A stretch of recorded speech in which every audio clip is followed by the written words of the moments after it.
Threatening calls from debt collectors. Nobody likes to get those, but as Call for Action's Keith King tells us, scam artists may try to con you into thinking you're behind on a bill. Well, Krista, it is scary to get a phone call from someone claiming to be a bill collector. Now, con artists will try to trick you into thinking you owe someone money.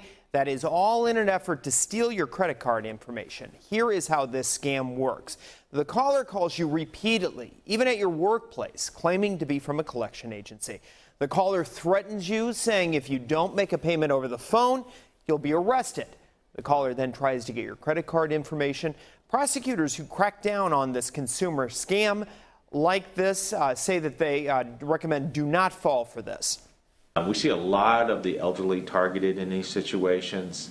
In many instances, the consumer has not conducted a transaction with this company, and they're just doing this in order to gain your credit card information, and then they will start withdrawing money from it.